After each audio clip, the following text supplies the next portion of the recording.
राम जय राम जय जय राम।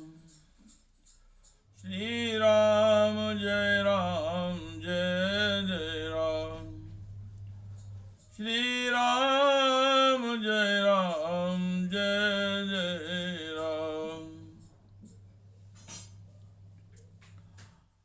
कल मैंने बोला था कि धर्म क्या है और जाति शब्द भारत से हटा देना चाहिए।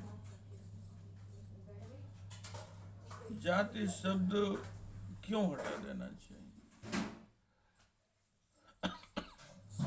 निश्चित रूप से इसको हटाना इसलिए आवश्यक है कि समाज में इससे भेद उत्पन्न होता है,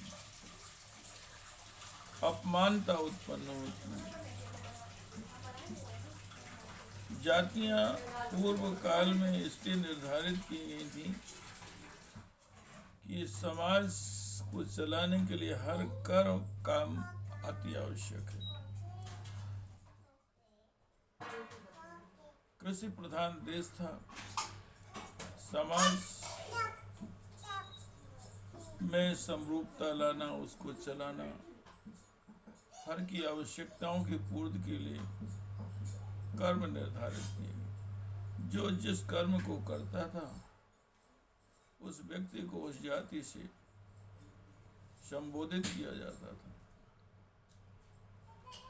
किंतु समाज में यह परंपरा बनकर वह एक रूढ़ि बन गई और उनको कर्म के आधार पर जाति संबोधित किया। फिर और आगे बढ़ने पर परंपरा उनको अपमान का जीवन जीना पड़ा।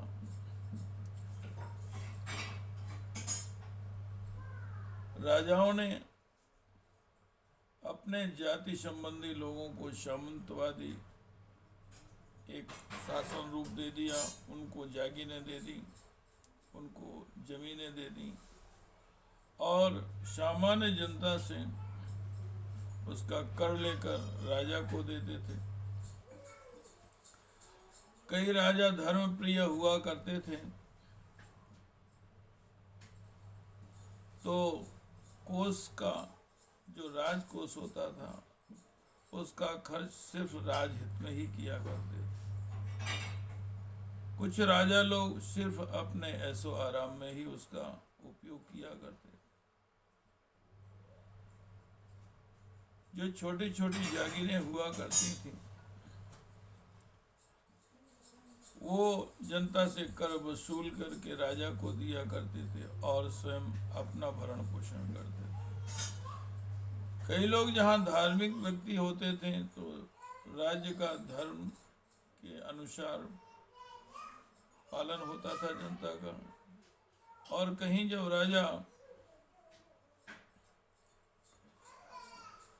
अपना स्वयं का पोषण करता था, उससे ऐशो आराम करता था, तो राजकोष खाली होते थे और अपने राज्य की रक्षा भी नहीं करते थे और असमर्थ हो जाते थे। तो कोई दूसरे राजा एक दूसरे पर आक्रमण कर उनका राज्य छीनते थे, अपने राज्य की सीमा बढ़ाया करते थे और इसी तरह एक दूसरे का विरोध करने पर विदेशी आक्रांताओं ने उसका लाभ लेकर छोटी छोटी सेनाएं लेकर मुगलों ने आकर उनकी तोड़ फोड़ करके फूट डाल करके सारे राज्य छीन लिए और ये सारे चाटुकार नतमस्तक हो गए। और जिन्होंने आकर भारत देश को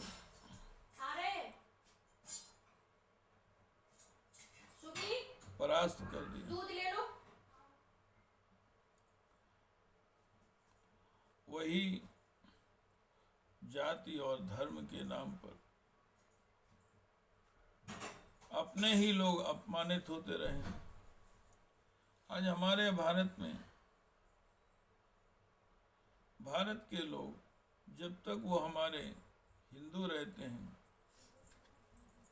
हमारे देशवासी रहते हैं, तब तक हम उनको जाति के नाम पर अपमानित करते हैं, उनका छुआ नहीं खाते,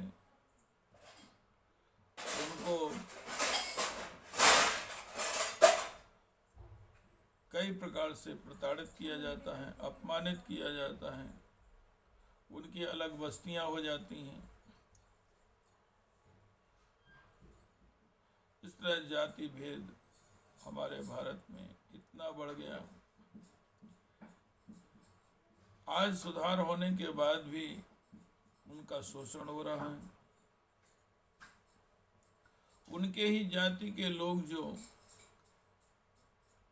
किन्हीं पदों पर हो जाते हैं तो उनसे भी घृणा करने लगते हैं, वो अपनी जातियां छुपाने लगते हैं, उनका अनादर करते हैं। राजनीतिक लोग भी उसका शोषण कर अपना फायदा लेकर, पद लेकर, फिर उनका कोई हित नहीं करते। निश्चित रूप से ये जाति और धर्म का ही प्रभाव है। जब वही हरिजन, जो छोटी कौम के लोग हैं, उनको क्रिश्चियन, मुसलमान आदि रूप में जब ये को लोग धर्म जाति परिवर्तित कर देते हैं, तब यही लोग उनको बगल में बैठाल कर खिलाते हैं और उनसे फिर घृणा नहीं करते। किंतु जब तक वो हमारे भाई रहते हैं तब तक हम उनसे घृणा करते हैं। यही मुख्य कारण है कि यदि भारत से जाति शब्द खत्म कर दिया जाएगा तो राजनीति की रोटियां भी सिकना बंद हो जाएंगी। क्योंकि कोई भी आदमी नहीं चाहता कि उसको आरक्षण दिया जाए। आरक्षण है क्या?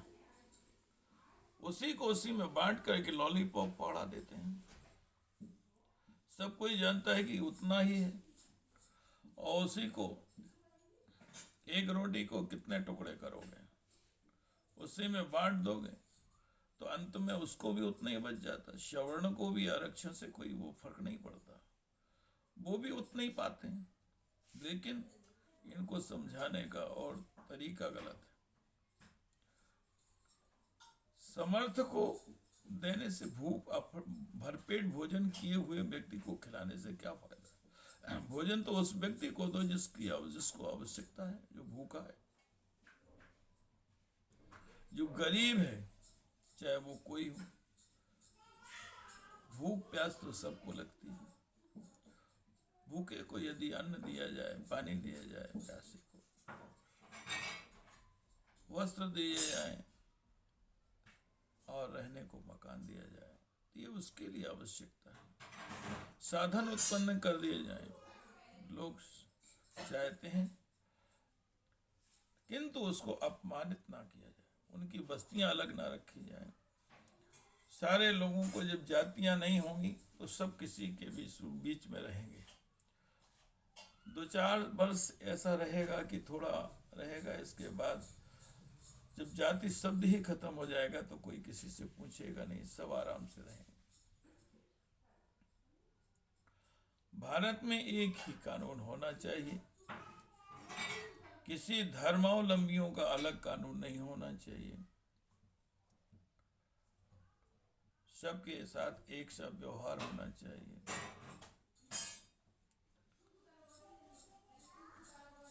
सबसे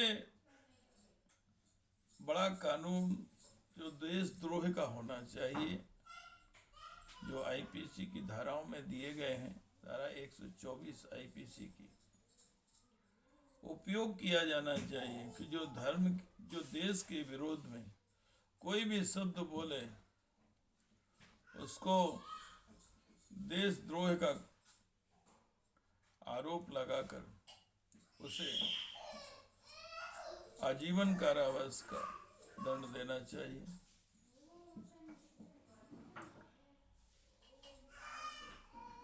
जो एक व्यक्ति के लिए कानून हो वो पूरे भारत में एक सा कानून होना चाहिए।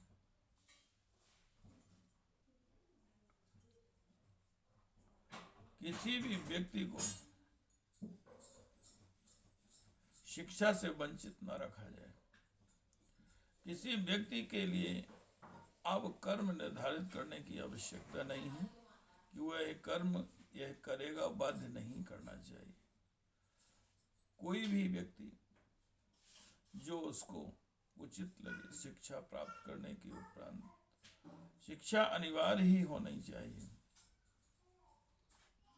और सारे देशवासियों को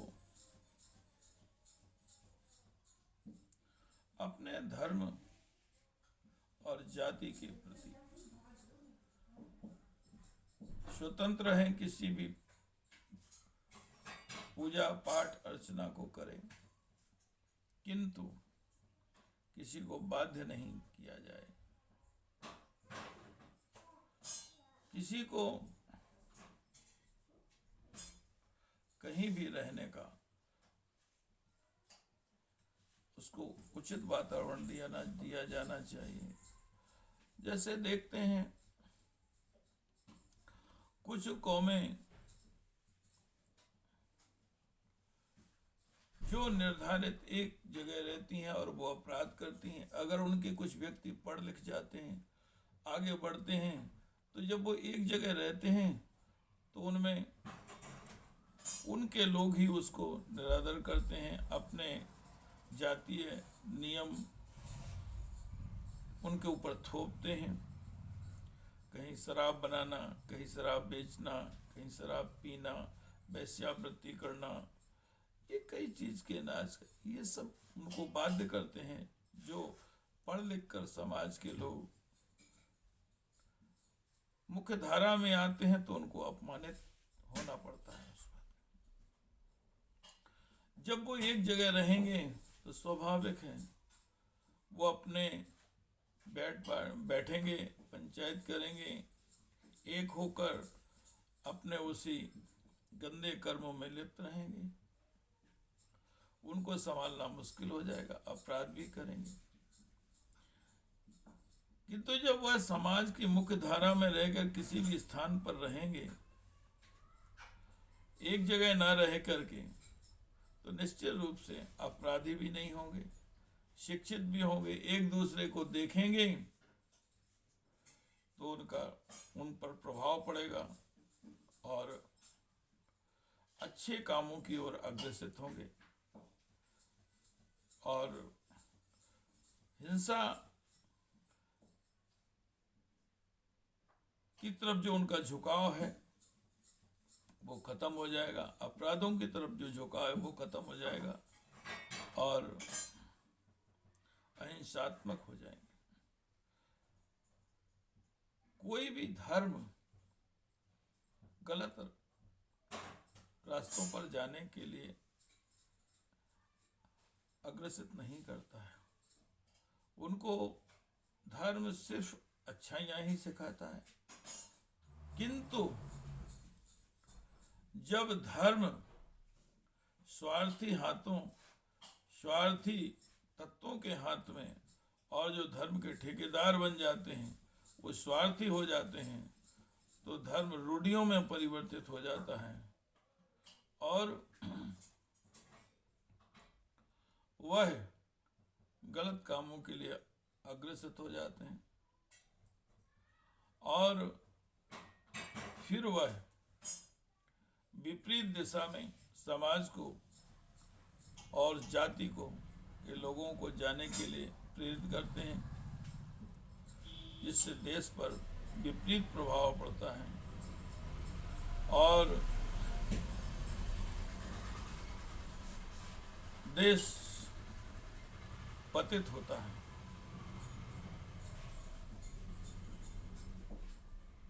इसलिए देश के लिए जाति शब्द हटाना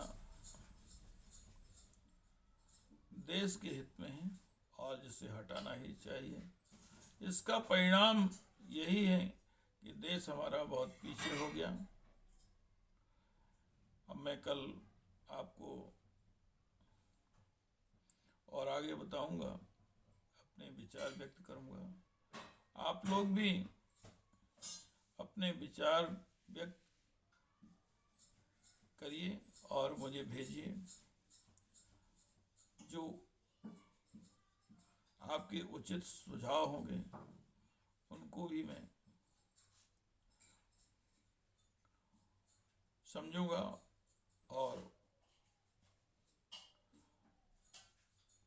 आगे समाधान करने का प्रयास करूंगा।